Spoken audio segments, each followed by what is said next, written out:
স্বাগতম বন্ধুরা, আমরা আজ দেখাবো সুস্বাদু পেঁয়াজি তৈরির সহজ রেসিপি। যে রেসিপি তৈরি করতে যাচ্ছি যা আপনার স্ন্যাক্স টাইমকে মজাদার করবে। সুস্বাদু এবং ক্রিস্পি পেঁয়াজি। এই পেঁয়াজি সন্ধ্যায় মুড়ি বা চা বা কফির সাথে খেতে খুব মজা লাগে, যা আমরা বাঙালিরা খুব ভালোবাসি। এটি বানানো অত্যন্ত সহজ। তো চলো শুরু করা যাক। প্রথমে আমরা 4-5টি পেঁয়াজ নিয়ে সেগুলো ভালোভাবে খোসা ছাড়িয়ে সেগুলো ভালো করে ধুয়ে পেঁয়াজগুলিকে পাতলা পাতলা করে কেটে নিচ্ছি। কাটা হয়ে গেলে একটি বোলে পেঁয়াজগুলি ঢেলে দেব।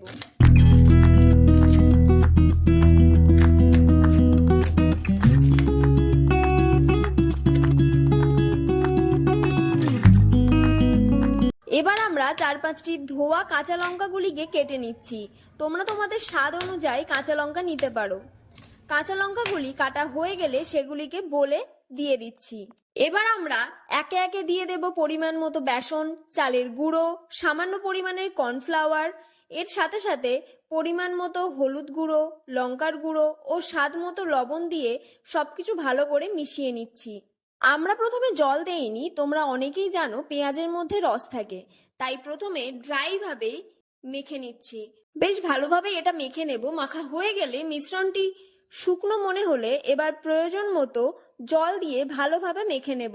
খুব পাতলা যেন না হয়। যদি তোমাদের মিশ্রণটা মনে হয় পাতলা হয়ে গেছে তাহলে তোমরা প্রয়োজন মতো বেসন অ্যাড করতে পারো। এরপর এই মিশ্রণটিকে কিছুক্ষণ এইভাবেই রেখে দেব।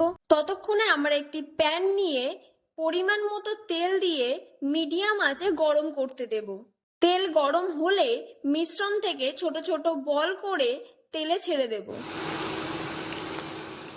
পেঁয়াজিগুলি হালকা লাল এবং ক্রিস্পি না হওয়া পর্যন্ত ভাজতে থাকব।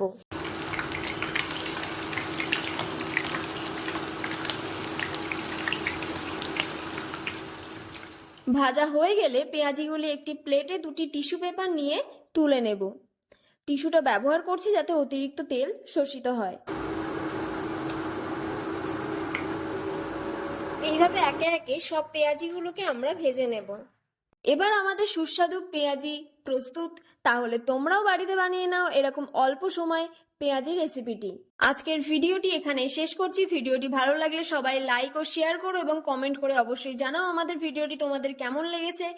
আমাদের আরো নতুন নতুন ভিডিও পেতে চ্যানেলটি সাবস্ক্রাইব করে বেল আইকনটি প্রেস করে দাও। ভালো থেকো, সুস্থ থেকো সবাই। আবারও দেখা হবে নতুন একটি ভিডিওতে।